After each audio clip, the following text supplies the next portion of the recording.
Welcome to the Apex, everyone. I'm your host, Zell, and we'll get to that news with an edge here in just a minute.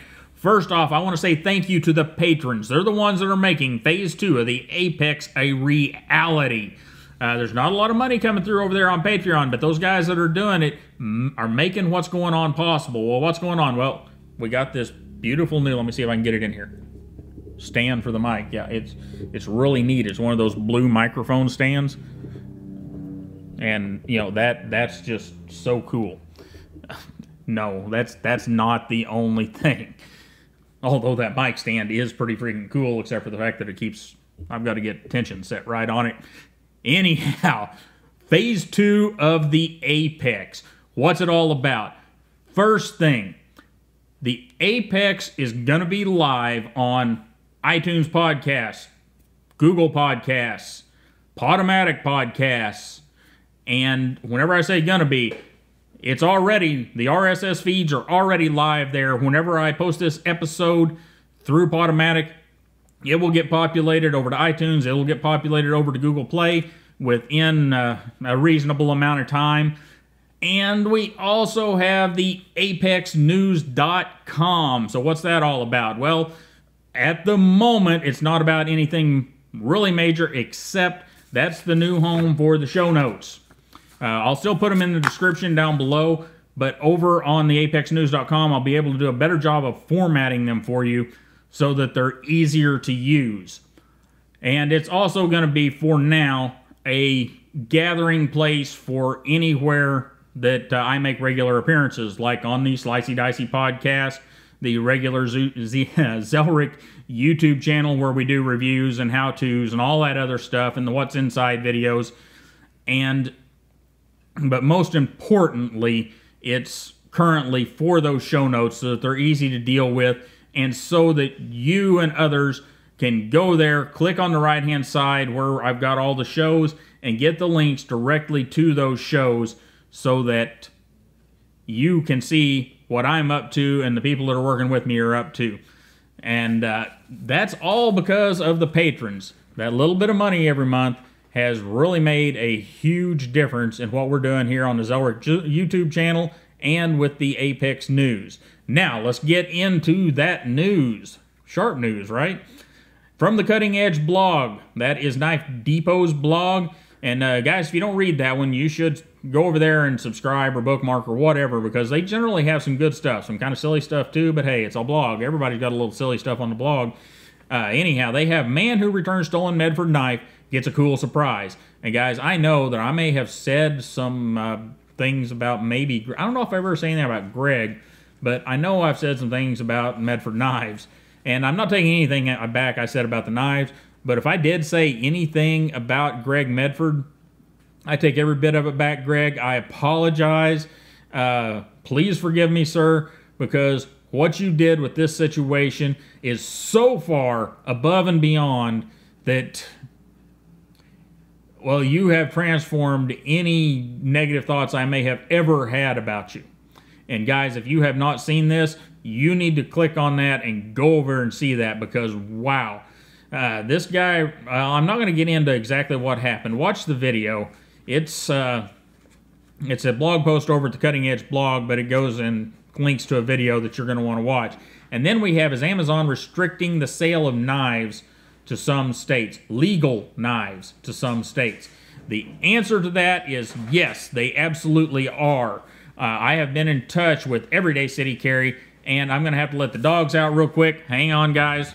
All right, I said no editing, but there it was. We edited because the dogs had to go outside. In the future, I'll just have to let them outside, and you guys will have to watch a blank screen because, well, I'll tell you about Phase 3 and 4 of the Apex in the future. Anyhow, Amazon is restricting the sale of legal knives in some states. I have verification of this through Slicey Dicey and Everyday City Carry. I've talked to both those individuals. They've talked to other people. I've talked to a few other people. And it seems to be a real problem. Now, Amazon is their own company. I don't know if it's okay for them to, legally okay for them to tell you they won't sell you a knife if you're 18 years old and it's not illegal to own in your area. I'd have to consult a lawyer to find out about that. But it is something that needs to be fixed. If you go over to the blog post, there are some places to file some complaints with Amazon and let them know what you think, so you may want to go do that. And guys, I have a lot more information about this, and I was going to do a lot more talking about it, but I have decided that it may not be the right thing for me to talk about at length.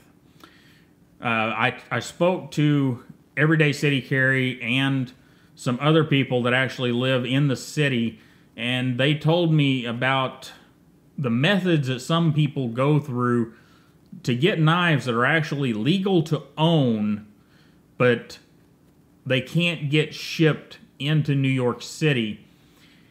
And it's really insane. It's even more insane that Amazon's taking that policy all across the state. And like I said, I'm not going to publish or talk about the rest of it because I don't think it's, I just don't want to, because it's not right for me to talk about it. But it's kind of crazy, guys. You guys up there in New York as a state, you guys need to get with knife rights, and you need to get as many of you together as you possibly can and try to get something legally done about this. I know that you've been trying for the past couple of years, but there needs to be apparently more people involved and truly get something done about it, because this is nuts. I really wasn't fully aware of what goes on, especially in New York City and now the whole state, until very recently, and it's just crazy. It really is. Anyhow, let's move along to knife news, and we got more crazy legal stuff. London Mayor introduces a stop-and-frisk knife search. And I forget how many it was, but he's got like 100 and some officers to do this. Oh, it's just nuts. And he says the full force of the law will be brought down on you if you're caught with a knife. Guys, this is getting insane. My brother's over there in England. Guys, you got to do something. Just like those folks up in New York, you got to grab this bull by the horns and bring it home, because this stuff's getting crazy. Anyhow, moving on along to the next one. It's another political thing. Knife importers dodge the Trump tariff bullet. Now, that is kind of a thing here. If I understand this correctly, and you guys fix me if I'm wrong, but from what I read, if a knife company is importing into the United States, or exporting from them, us importing it, it's not a big deal. No tariffs on that. However, if crucibles, say, or carpenters wanted to sell or get XHP or S30V or S35V in over there, then the tariffs go into effect.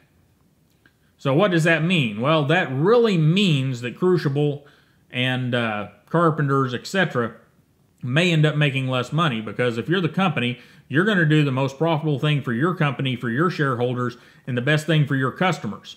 So if S35VN is going to cost you 25% more, even though that may not be really huge in the big scheme of things and wherever you go on a per knife basis, if you can buy a bowler steel for less money, you may buy the bowler steel, and then you don't have to incur the incredibly expensive shipping, and you don't have to pay the tariff. And you've got the bowler steel, which, you know, they make equivalents to everything that carpenters and crucible does. So tariffs don't work out very well for lots of things. This is one of them. Anyhow, next up, the Twitchy Two-fer UK weapon sweep and Pavlich pounds Musket Morgan. Now, I understand what that title means because I went and read the article. If you want to know what it means, you'll have to go through read the article, and it is so worth it, you're going to want to do it. And from Knife Informer, we have the ZT0055 review. That is that cool knife with the little springy flipper tab thing. I don't know if I would really want one of those, because I don't know how long that little springy thing would last, but that's still a pretty cool knife. And from the Kershaw Blog, they've done something that, man, I should have done a long time ago. I started one time, and I failed. Didn't fail, I just didn't get it done, so I guess I failed. They have a knife terms cheat sheet up over on their blog, and they've got all those crazy terms that us knife nuts use, and they've got definitions for them, and I believe they had some pictures for them too. So, guys, you're going to want to go over and look through that and bookmark it at the very least. If you're new to knives, go over and read it like it's the encyclopedia of whatever you wanted to know in the whole world and get all those terms down, because it's just a very good one. And before we jump into video, we're going to go see who won our Spyderco Dragonfly and our Brous Blades Sniper. This guy right here. And then we'll come back and do video. Here we go, guys. We need to pick a random winner for the Delica Salt. And that was last week's Apex, number 32. And guess we better get the tube buddy thing here, right? Click pick a winner, and then we're going to go to pick a winner.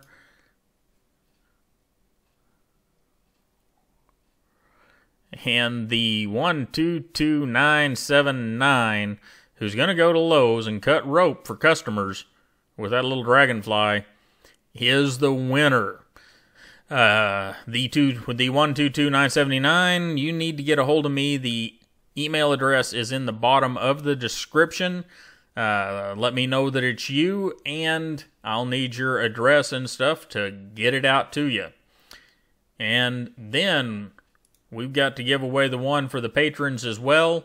And we only had 4 patrons that are qualified for the giveaways. So we've got random.org up. We've got minimum of 1, maximum of 4. We're going to click the generate button once, and whoever gets it, gets it.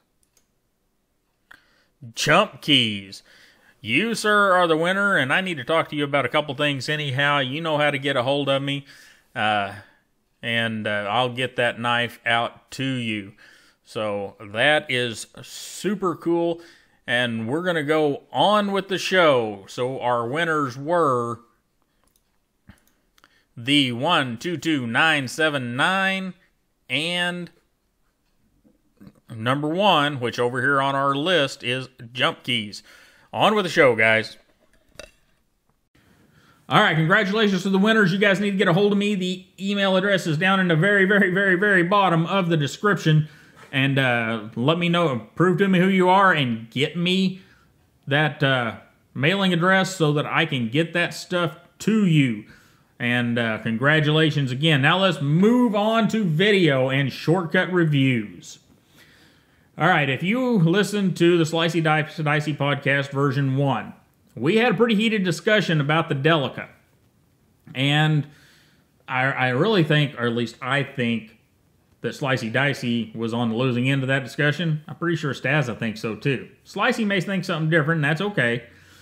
But it caused enough of a kerfluffle that the gentleman over at Shortcut Reviews wrote the ode to the Spyderco Delica. And you got to go listen.